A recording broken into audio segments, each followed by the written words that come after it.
If you look at life like a video game, anything that increases one of your stats is a worthwhile hobby. I think that playing chess will make you more intelligent, helps your critical thinking. Reading books makes you more interesting and more knowledgeable. Any type of sport or physical training makes you stronger, fitter, better looking. It's going to make you live longer. So whatever hobby you want to pursue and whatever you want to do, just make sure it's something that makes you better as a person. I mean, I know young men who make jewelry, who make knives. You know, that's a very productive hobby because it's a business that they're training themselves up to do. Just try to avoid things like video games, because video games actually increase nothing. They help you in no way at all. I would argue that they probably make you less healthy, more lazy. I used to preach that video games were a waste of time, and 10 to 15 years ago when I used to say this, they largely were a waste of time.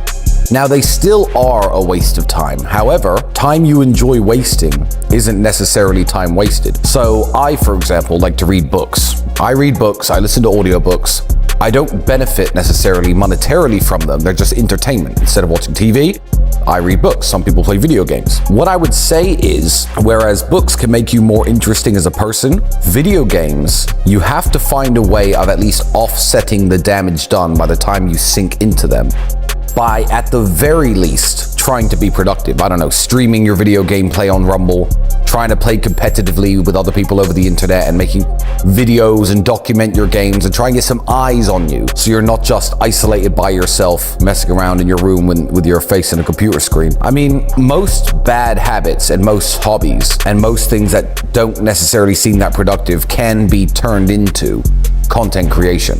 And that's something that we teach inside of the real world, regardless what it is. No matter, I mean, if you like shining shoes, if you do it to a professional level, you can create content and get eyes on you and get, you know, advertisers and make money and start a channel based on that. So I think video games are a waste of time still. Yeah, they're still a waste of time and the gamers are going to get mad at me. But there are, you know, extremely famous streamers who make a lot of money playing video games, and people say like, oh, well, they play video games, I should do the same thing. They're not just video game players though.